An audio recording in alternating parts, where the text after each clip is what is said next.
Vamos abrir nossas Bíblias em 1 Pedro, capítulo de número 3, versículos de 8 a 12, versículos que encerram esta etapa inicial de orientações éticas, de como o povo de Deus peregrino deve viver neste mundo.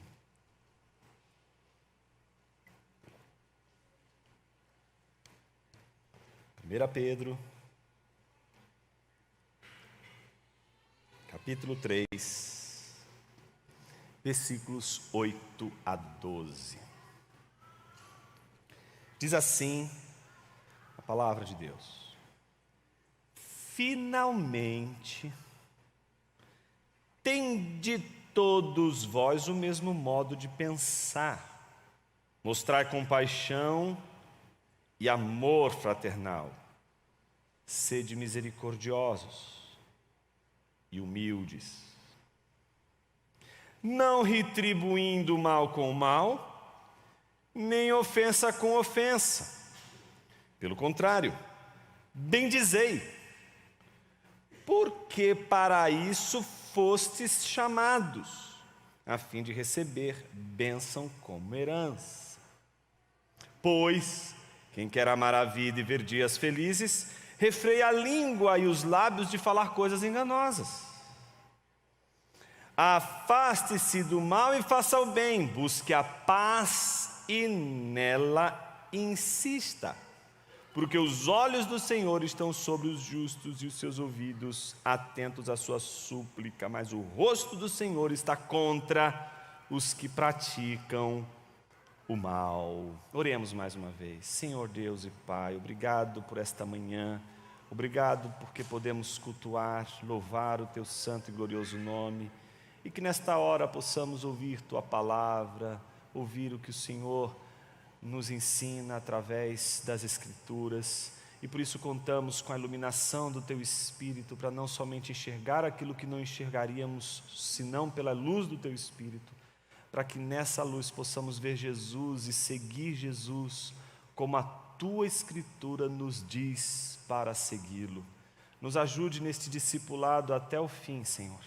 Em Cristo Jesus, Teu Filho, que oramos. Amém. Como viveremos? Essa é a pergunta que Pedro está respondendo àquela igreja nesta sessão dedicada à sabedoria prática do povo peregrino. Já vimos que ele se dirige às autoridades, a todos os homens, aos servos, aos esposos, às esposas. E neste desfecho desta etapa inicial da demonstração da sabedoria prática cristã, que responde à pergunta: e como viveremos? Pedro oferece algumas orientações para cristãos peregrinos viverem. A gente pode dividir esse texto em 3 partes. As 3 partes se referem às virtudes, os antagonismos e os princípios cristãos.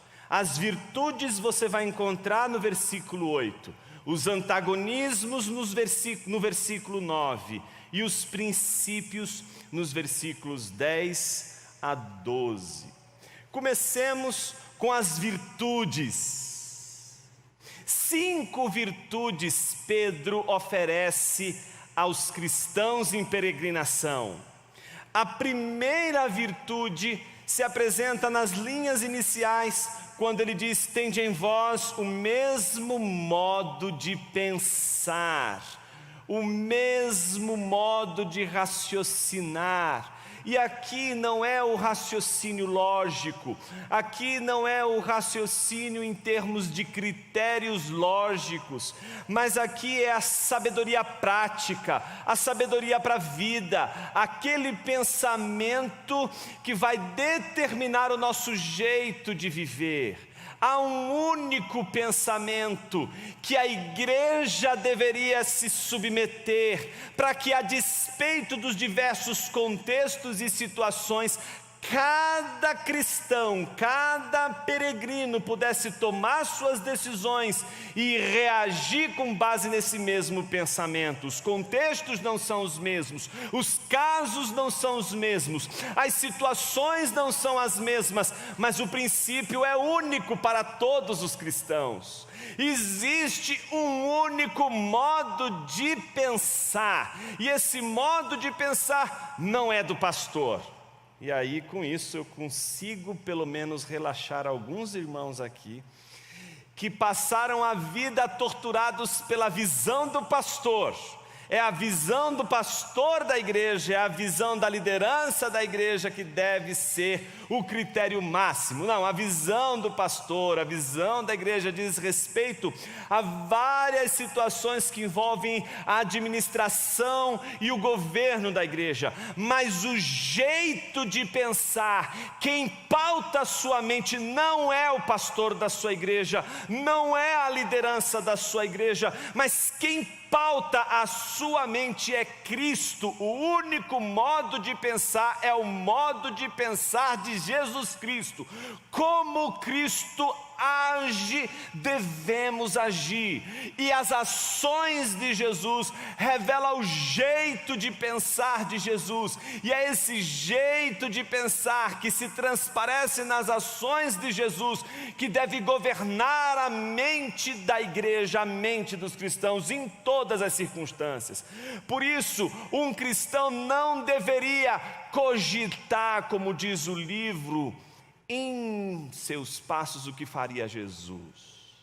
Ele não deveria dizer assim: e se Jesus estivesse na situação que eu me encontro? Porque se fosse assim, imagine um pai que está lidando com um filho rebelde, uma esposa que está lidando com um marido displicente que o abandona. Como a gente poderia responder essa pergunta? O que Jesus faria numa situação como essa? Para nós, a especulação não ajuda em nada.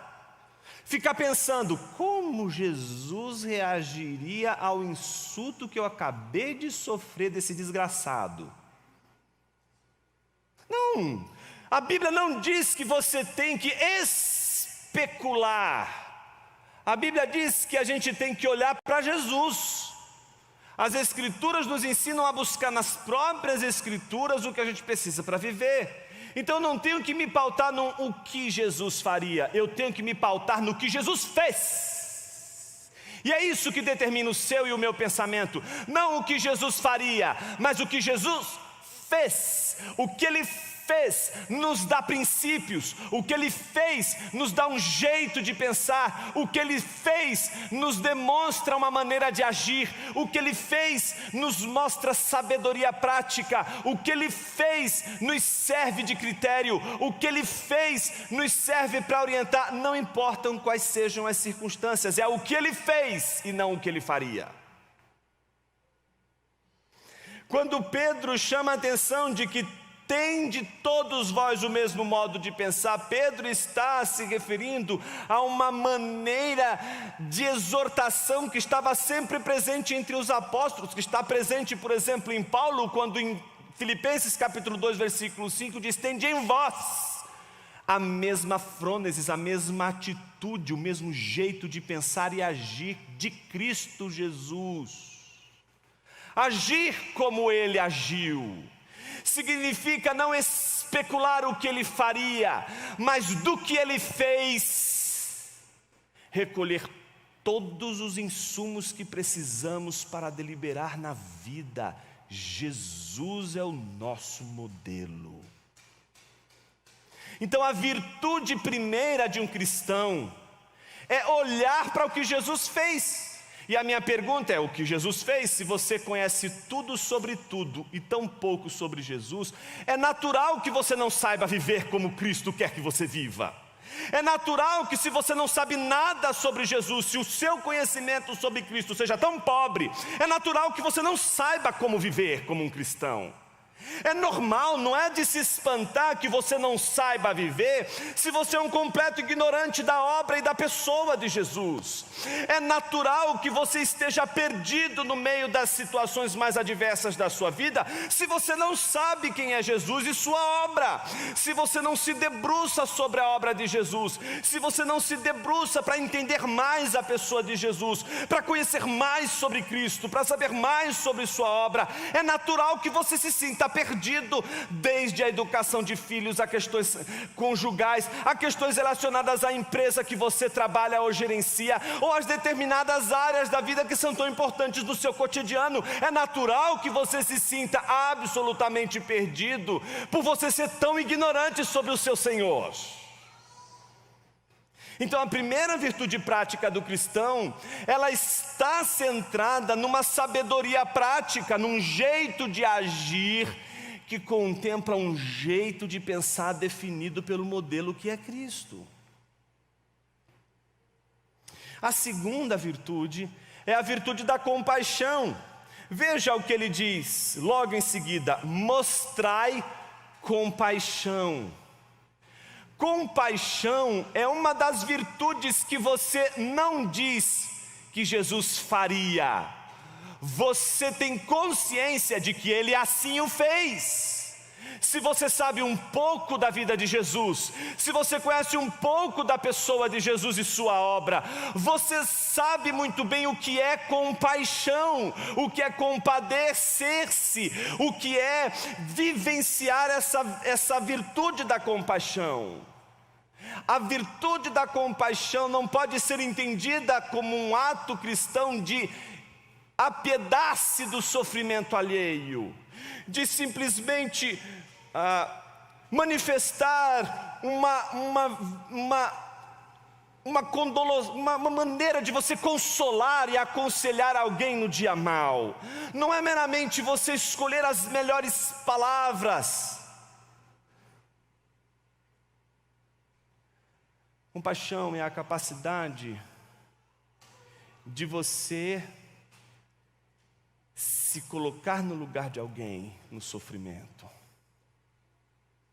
de você ser capaz de, ao compadecer-se, não só exercer um sentimento de piedade com relação a alguém que você vê sofrer, mas você ser capaz de se colocar ao lado em sofrimento.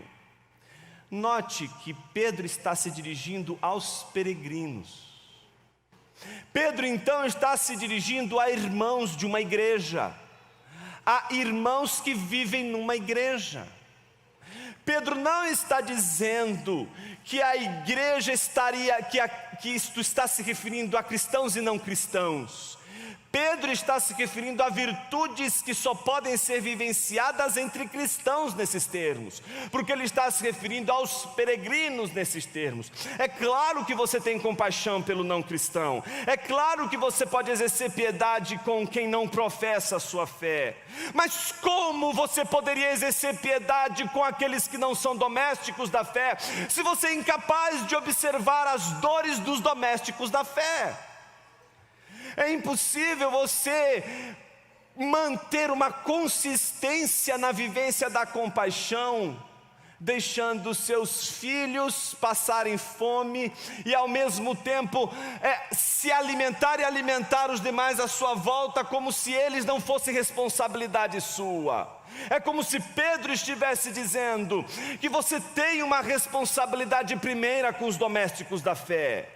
Você não pode simplesmente se entregar a uma compaixão que coloque em segundo plano os domésticos da fé, porque isso vai fazer com que você não perceba o quanto ser peregrino não é ser solitário. O individualismo não combina com a natureza comunitária dos peregrinos.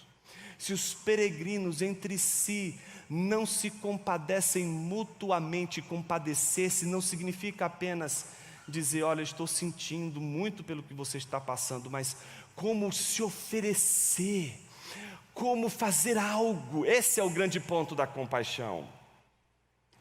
Terceira virtude, ou seja, o cristão, ele olha para Jesus e vê que Jesus se compadece. Em vários momentos Jesus se compadeceu. Jesus, filho de Davi, tem compaixão de mim. Os discípulos: ele não vai te atender, ele tem um trabalho para fazer. Olha, tem um monte de reunião, Jesus vai participar de um monte de reunião agora, importante, fique quieto. Jesus escuta aquele cego que não para de gritar: para tudo, e diz para ele: que queres que eu te faça?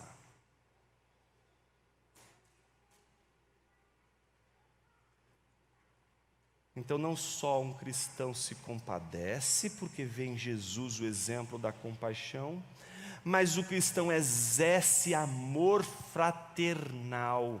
Observe o versículo 8: mostrai compaixão e mostrai amor fraternal.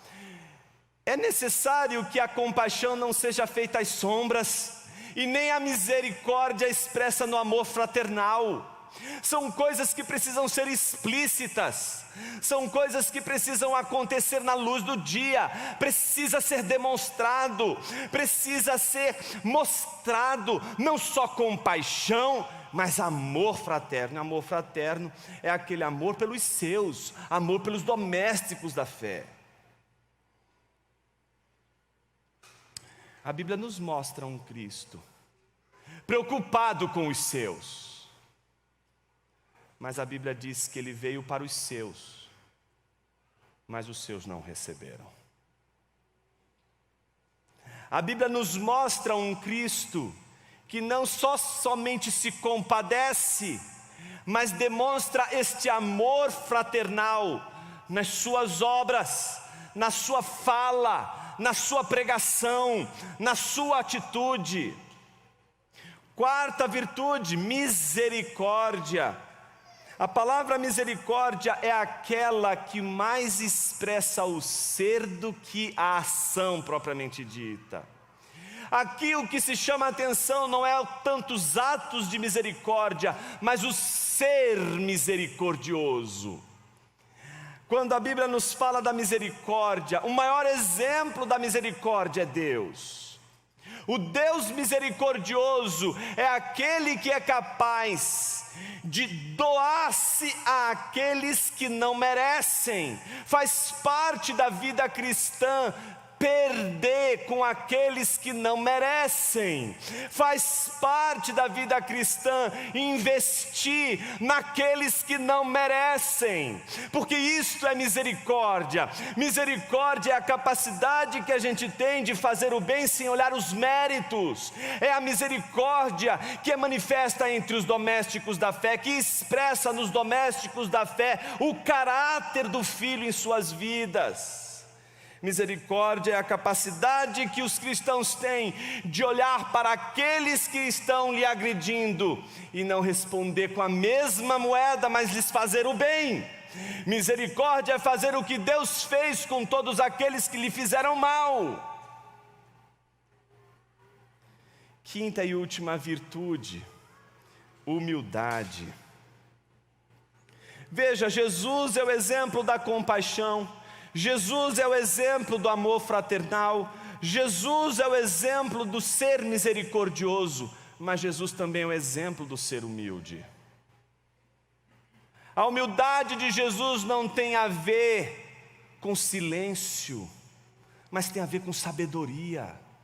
Ele sabe falar quando precisa falar, e falar duro quando precisa falar duro, e virar as mesas quando precisa virar as mesas, e sabe se calar quando está diante de um tribunal injusto. A humildade não diz respeito apenas à capacidade que nós temos de nos submeter, mas a capacidade que nós temos de, na submissão, servir.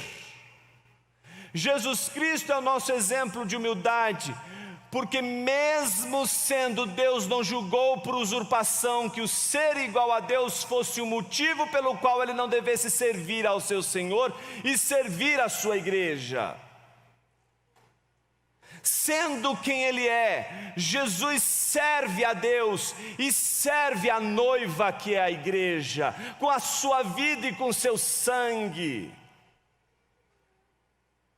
Serve a noiva na medida em que lava os pés dos seus discípulos, quando os seus discípulos se recusam a lavar os próprios pés uns dos outros. O exemplo do Eved Yavé, o servo do Senhor, que é o servo do Senhor sofredor, está explícito não só entre Isaías 40 e 50, está explícito em toda a obra de Jesus. Em toda a obra de Jesus, em tudo que Jesus faz, está expresso o seu serviço para a glória de Deus. Humildade, portanto, não é julgar-se superior, mas servir. E servir é uma coisa difícil, né, meus irmãos? Eu fico imaginando os discípulos olhando aquela última ceia e não tinha nenhum servo naquele dia para lavar os pés de ninguém. E foi de propósito. Eles chegam e é normal que ao chegar na casa, naquele recinto, um servo lave os pés e eles então sentem-se ao redor da mesa. É o comum fazer isso. Mas nesse dia aconteceu algo bem diferente do que acontecia, por exemplo, nos banquetes de Simão. Quando as pessoas e os convidados chegam, eles são recebidos com um beijo, têm os seus pés lavados e são conduzidos à mesa e se inclinam sobre a mesa com seus pés limpos e se alimentam daquele banquete. Na ceia de Jesus, há um banquete, mas não há um servo para receber quem vai chegar com os pés sujos.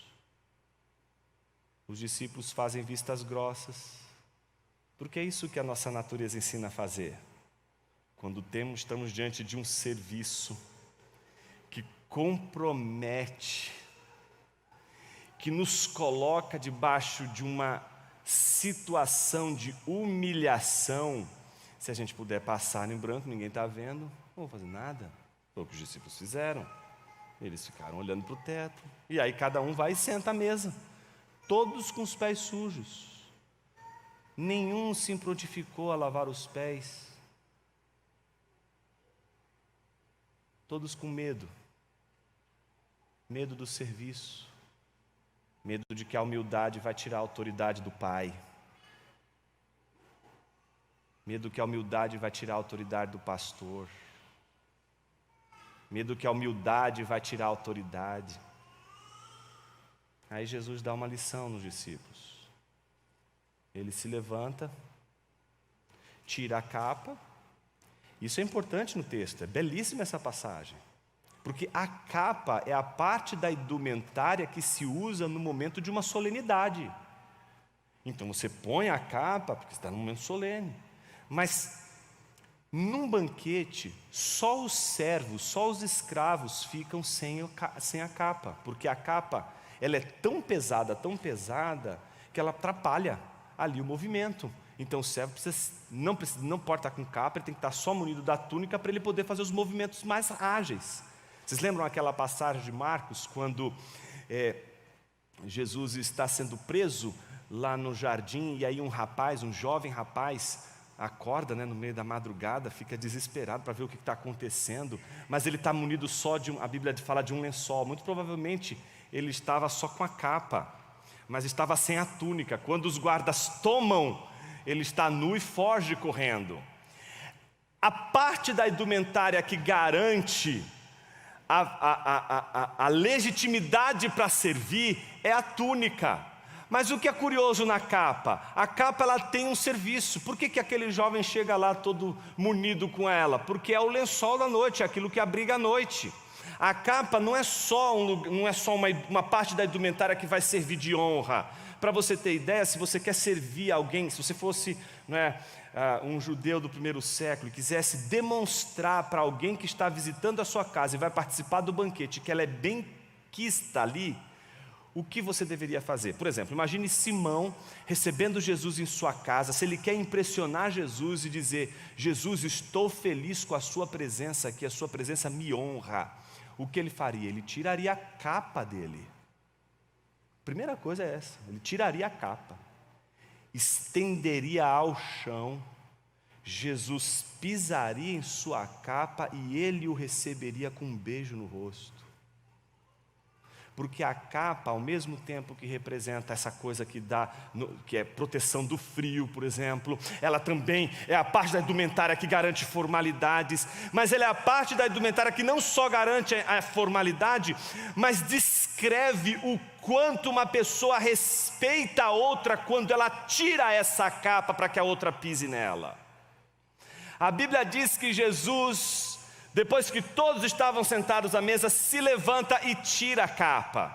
Só esse tirar a capa já tinha que deixar eles com as pernas assim, ó.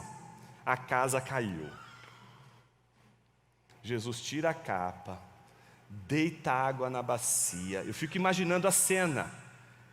E como todos estão inclinados ao redor da mesa e com os pés para fora, Jesus vai lavando os pés de todos os discípulos, um por um, sem faltar. Vai lavando todos os pés, fazendo o trabalho de um servo, fazendo o trabalho de um criado. Jesus não pestanejou, Jesus não pensou duas vezes. E a pergunta que eu te faço é: Jesus deixou de ser Deus porque Ele estava servindo os seus discípulos? O que faz a gente acreditar que a humilhação vai tirar parte da nossa dignidade? O que faz a gente acreditar que a gente vai deixar de ser mais seres humanos do que nós somos se nós nos humilharmos? Quem foi que disse que a humilhação, principalmente aquela que é a virtude cristã, vai nos roubar a essência e o nosso ser?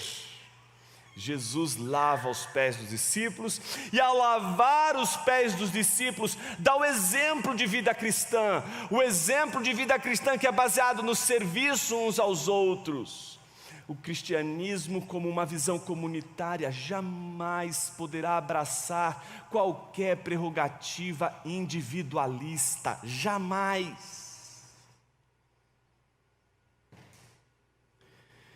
Segundo, não só lhe apresenta virtudes, mas antagonismos da ação cristã. A ação cristã é repleta dessas virtudes, não é? Sabedoria prática, compaixão, amor fraternal, misericórdia, humildade. Mas a atitude cristã apresenta uns antagonismos que nos arrepiam. Por exemplo, o versículo 9 diz: não retribuindo mal com mal, nem ofensa com ofensa. Não é? A coisa mais fácil do mundo é a gente retribuir o mal que as pessoas fazem com a gente com bem, e uma ofensa com um elogio, não? É uma das coisas mais maravilhosas da vida elogiar aqueles que pisam em nosso calo. Como é gostoso fazer isso.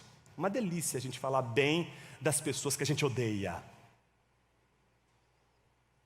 Óbvio que não, esse é o contrassenso. O antagonismo está no fato de que você pode ser treinado na lei do talião. Se me fez um mal, eu vou fazer o mal nas mesmas proporções. Se possível, eu vou fazer mais ainda, com mais intensidade. Então as proporções serem as mesmas. Mas por que a lei do talião ela é tão importante para nós? Porque ela nos dá uma espécie de sensação de justiça. Observe como a gente lida com aqueles casos de injustiça descarada em nossa frente. Imagine aqueles casos em que você vê uma pessoa batalhando para que o assassino que tirou a vida de sua filha seja punido.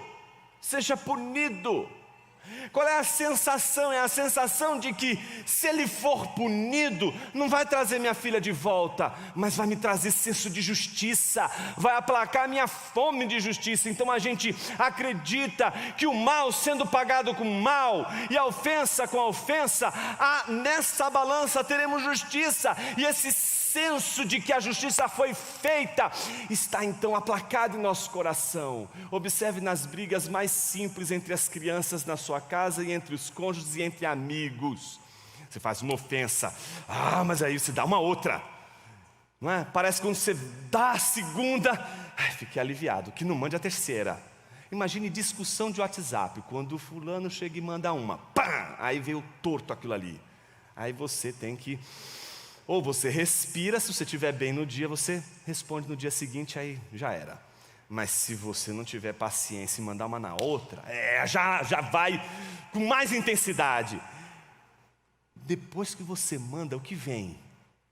Um senso de calmaria profunda do coração. Não é possível que só eu sinto isso. Abraham Lincoln, ele dizia, encontraram as cartas dele. Todas as vezes que alguém fazia uma ofensa a ele na hora, com toda a ira, escrevia uma carta para destruir os caras. Mas fazia aquela carta, destruía na carta. Depois guardava na gaveta, não mandava. Ele só precisava descarregar aquela raiva para ter a sensação de que, pronto, me vinguei. A ofensa, o mal pelo mal, que garante o senso de justiça, aquele senso de que fui vingado, que dá aquele prazer final, é esse antagonismo do cristianismo que quer quebrar e mostrar para você e para mim que é possível ter o senso de justiça e completude numa reação extremamente contrária. Então observe, não retribuindo o mal com o mal, nem a ofensa com ofensa, mas retribuindo o mal com o bem e a ofensa com uma bênção. Veja o que o texto diz. Então não retribuir o mal com o mal, nem a ofensa com ofensa, mas pelo contrário, bendizei, abençoar aqueles que nos amaldiçoam, ou aqueles que nos fazem mal. Então a lei do antagonismo, que Pedro está encorajando a igreja a exercer, é a lei que a gente encontra também em Jesus Cristo. Jesus Cristo não está ali, quando está pendurado no madeiro, olhando para todo mundo, dizendo assim, vai chegar a minha hora. Você não vai encontrar Jesus no madeiro dizendo, vai ter o troco. Não é um Jesus vingativo, não é um Jesus que quer dar o troco na mesma medida. É um Jesus que, pelo contrário, aqueles que o ferem e o agridem, escutam ele dizer, Pai, perdoa-lhes porque não sabem o que fazem. Mas eu preciso fazer uma nota de rodapé bem rápida aqui, bem breve, porque alguém deve naturalmente estar dizendo assim, mas eu vou ter que então ser conivente com a justiça. Sempre tem alguém que vai apelar para a justiça. Não, você não tem que ser conivente com a justiça. Se você não é o juiz, você não tem que fazer justiça nenhuma, essa obrigação não é sua. Esta não é a sua obrigação. O que a Bíblia diz é que aqueles que têm o poder de frear o mal, que freiem o mal. A pergunta que Pedro vai fazer para mim e a você é a seguinte: você tem esse poder? Deus lhe deu essa autoridade? Você possui essa autoridade? Se você não possui essa autoridade, você não pode fazer nada, nem contra o mal, nem para realizar o bem, porque isso não é da sua alçada. Então qual é a sua postura? Abençoar os que lhe ofendem e lhe fazem mal. Se isso desceu quadrado aqui, se isso desceu assim, Jonas, isso é muito difícil, mas desceu, e você disse, Senhor, é difícil, mas essa é a verdade do Evangelho. A semente já está plantada. O duro é você ouvir tudo isso e discordar, justamente por ter razões lógicas para isso. Mas veja bem, segundo o teólogo tal, sempre tem um, né? Sempre tem um que quer, como diz Bonhoeffer, não é? Complicar o que a Bíblia disse de forma direta e que nos compromete. O antagonismo gera em nós uma situação de reação não esperada por ninguém. Bom, a pergunta que você naturalmente deve fazer é: por que eu devo fazer isso? Pedro oferece duas razões. Primeiro, porque você foi chamado para isso. Você foi chamado para antagonizar esse mundo. Você foi chamado para antagonizar as relações baseadas em vingança. O povo de Deus foi chamado para antagonizar qualquer relação de atitude baseada em vingança, em mal com mal, ofensa com ofensa. Os cristãos foram chamados para lutar e antagonizar contra qualquer movimento natural da maldade do nosso coração. Os cristãos não foram chamados para serem a favor do mal, por isso eles creem que as autoridades têm poder e têm o dever de frear o mal, e então eles têm o dever de cobrar que os seus magistrados façam o bem. Mas eles não vão realizar aquilo que não está em suas mãos. Por isso um cristão pode exercer misericórdia num presídio. Por isso um cristão pode exercer misericórdia e compaixão com aqueles que o ofendem. Por isso que um cristão pode abraçar um soldado romano que sorriu e se alegrou, tripudiando a morte do seu Senhor. Paulo só pode ser recebido pela comunidade dos cristãos, porque os cristãos não pagam o mal com o mal. Segunda razão, por causa da recompensa. Observe que o versículo 21 do capítulo 2 nos revela que o padrão é Cristo. Veja, capítulo 2, versículo 21 de 1 Pedro diz assim: para isso fostes chamados. Veja que logo em seguida aparece o exemplo. Pois Cristo também sofreu por vós, deixando-vos exemplo para que sigais os seus passos. Fomos chamados para realizar o antagonismo, para antagonizar as ações de vingança e de maldade do mundo, para seguir o exemplo de Cristo Jesus.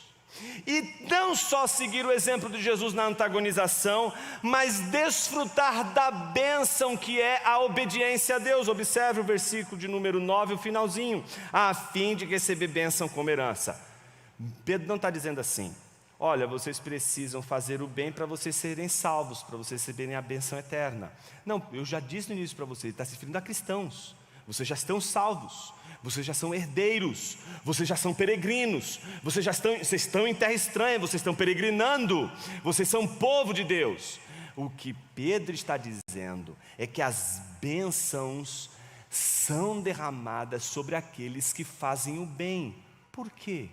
Porque quem derrama as bênçãos não é o presidente da república, não é o rei, não é o magistrado, não é o pastor da sua igreja, mas é o próprio Deus.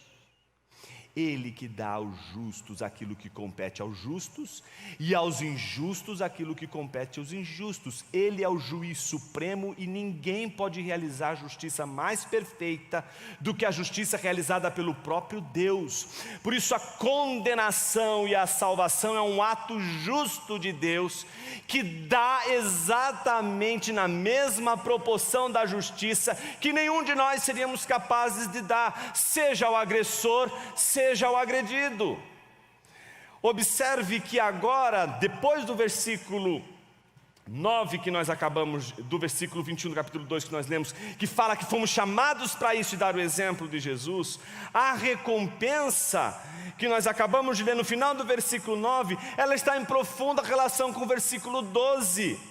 Porque os olhos do Senhor estão sobre os justos e os seus ouvidos atentos à sua súplica, mas o rosto do Senhor está contra os que praticam mal. É preciso acreditar que aqueles que fazem conforme o discipulado de Cristo serão julgados por Deus, e retribuição, que é a garantia da justiça, será feita pelo próprio Deus e não por homem nem por você.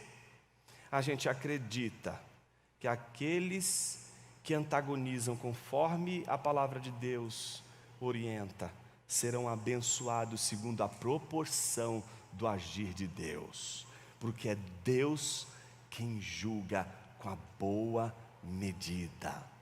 Então não adianta você achar assim que você vai fazer um monte, dependendo da quantidade de bondades que você estiver fazendo hoje, você vai garantir uma espécie de investimento com uma taxa um pouquinho mais elevada, garantindo para você algumas propriedades mais confortáveis nos céus.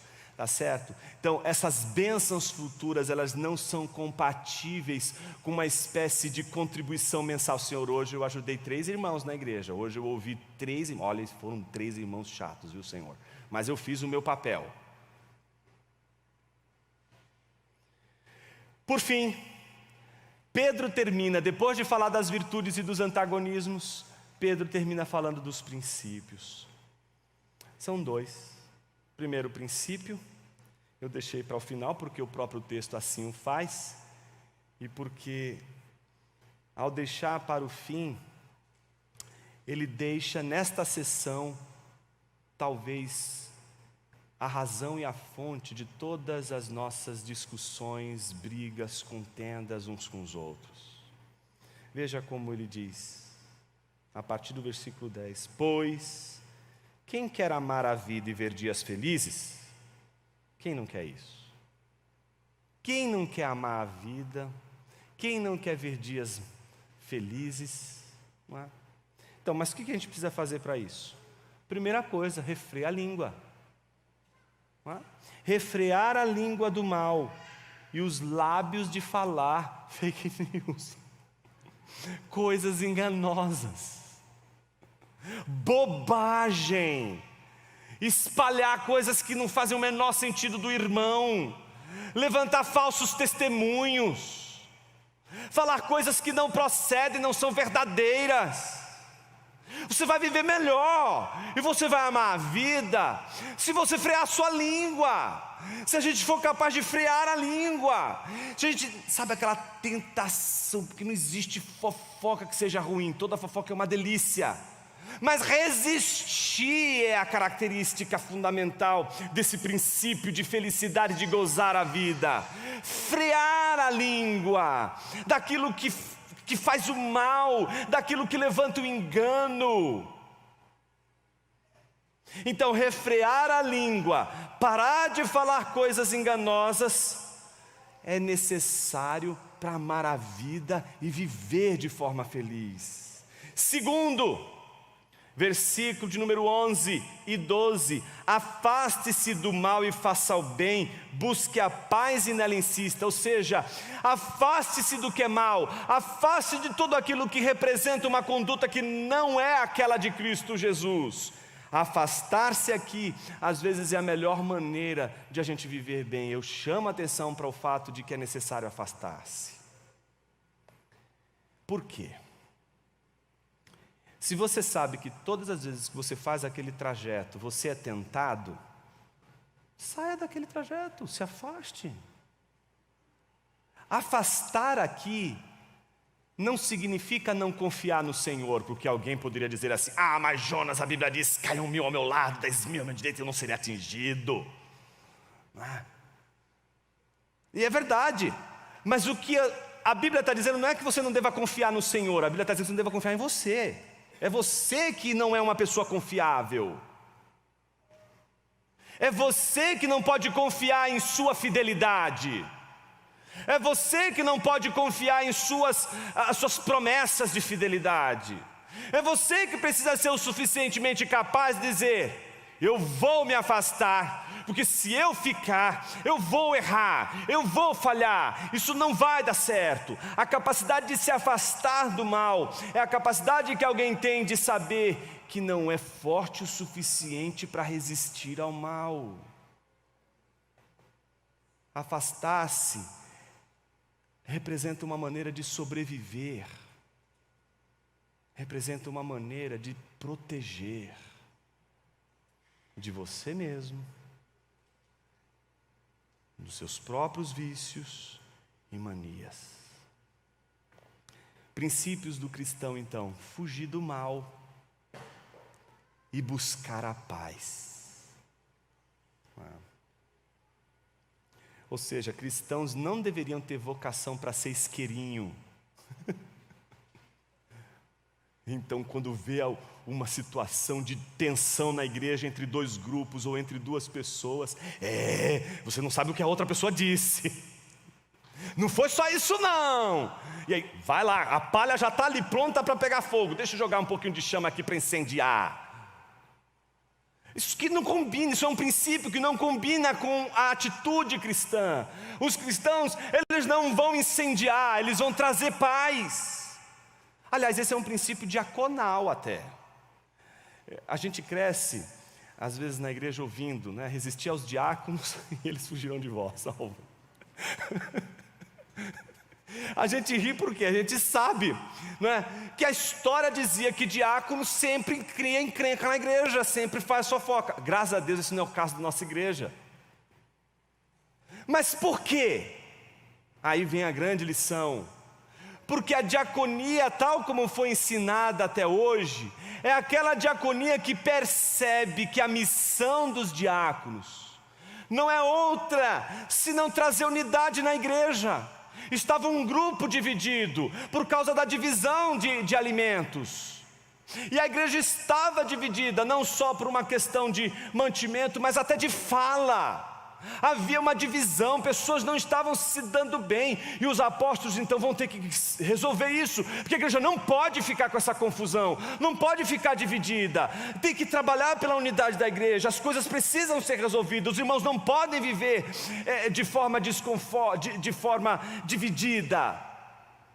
Só que a Bíblia diz que eles não poderiam fazer isso sob o preço de deixar de servir a igreja na alimentação, na dieta da pregação e do ensino. Então se institui os diáconos, porque os diáconos são aqueles que vão servir a igreja com um propósito: unidade. Tudo que os nossos diáconos estão fazendo hoje e sempre fizeram em nossa igreja, meus irmãos, sempre teve uma única missão: diminuir e exterminar todos os focos de eventuais discórdias por questões pequenas.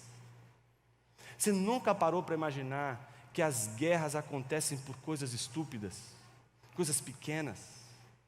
De como as disputas são agressivas e se tornam destrutivas por coisas pequenas, que se tivesse resolvido ali no início já teria resolvido tudo. A diaconia na igreja visa a unidade, ao serviço, para que a igreja esteja em união, em unidade.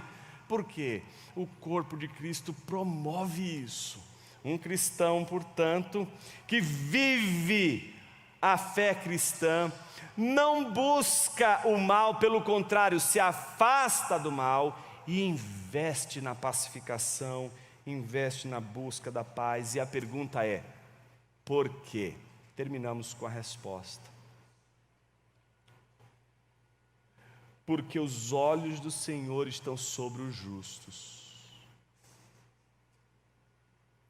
Não é os olhos meramente do juiz, do pastor, do pai, da mãe.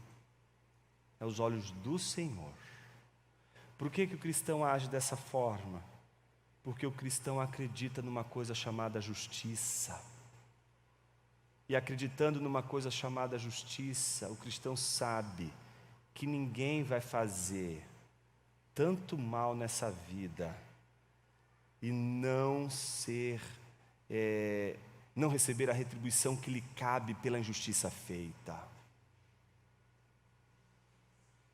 Veja o que o texto diz: os olhos do Senhor estão sobre os justos e os seus ouvidos atentos à sua súplica, mas os olhos do Senhor estão contra os que praticam o mal.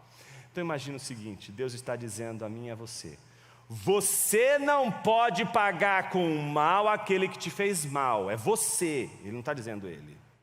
Ele está dizendo você. Você não pode fazer justiça com as próprias mãos, porque você não é Deus. Você não tem condições de julgar a pessoa que lhe faz mal, porque você não tem condições de saber o quanto esta pessoa é e está e vive. Só Deus pode julgar com reta justiça todos os seres humanos. Por isso os cristãos vão agir de acordo com estes princípios: afastar-se do mal, promover a paz, refrear a língua e parar de falar enganosamente, para ser feliz, para viver bem, confiante de que a retribuição do bem e do mal não lhe cabe. Não lhe cabe, não lhe cabe fazer justiça, não cabe a você fazer justiça. Um cristão confia que a mão de Deus é poderosa para pesar sobre injustos e salvar justos.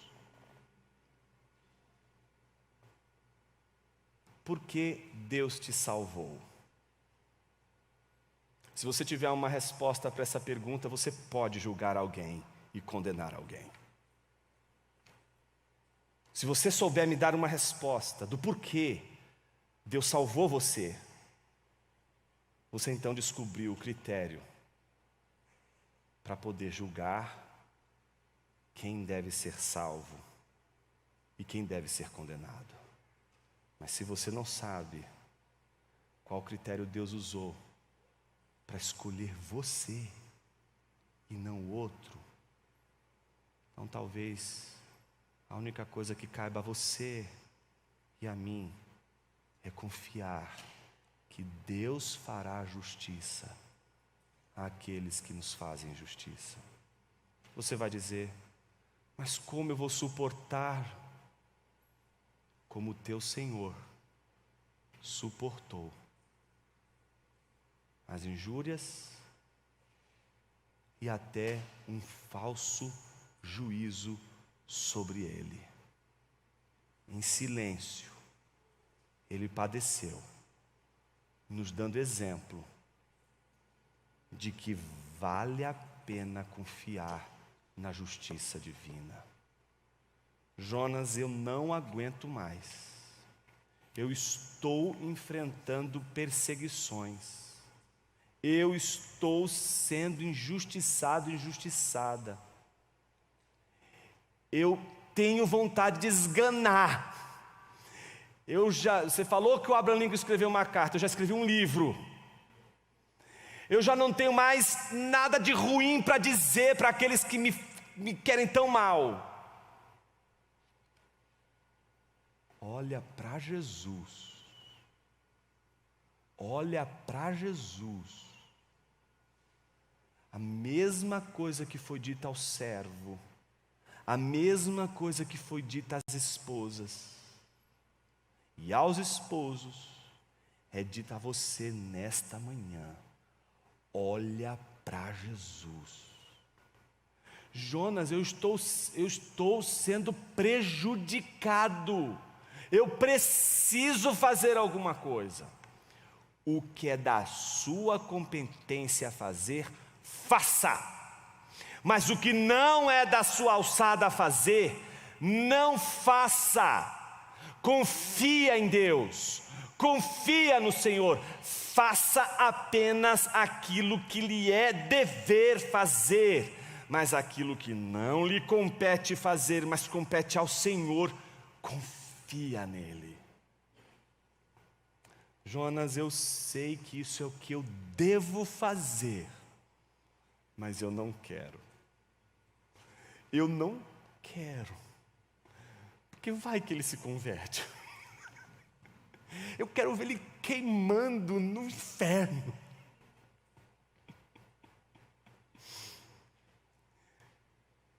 Olha para Jesus, porque a gente disse hoje, em uma oração coletiva, em uma só voz, todos nós dissemos hoje aqui: transforma, ó Senhor, o meu dever em prazer.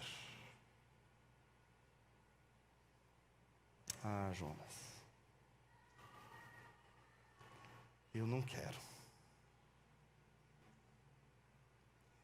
Deus é suficientemente misericordioso e poderoso para inclinar seu coração. Você pode duvidar que seu coração possa um dia querer, Mas você não pode duvidar que se o coração do rei está nas mãos do Senhor e ele inclina o coração do rei para onde ele quer, então você não pode duvidar que ele pode inclinar também o seu coração. Jonas, o que eu faço?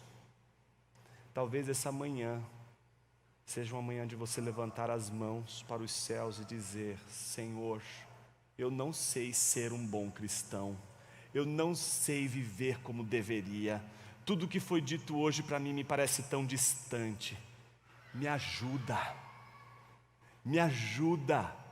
E essas virtudes todas que você ouviu, principalmente a da misericórdia e a da compaixão, serão derramadas sobre a sua vida, e você vai provar do milagre que é o Senhor Deus transformando nosso coração envaidecido, nosso coração orgulhoso, e permitir que o nosso coração se espelhe em Cristo, o humilde, o misericordioso, o compassivo, o amoroso.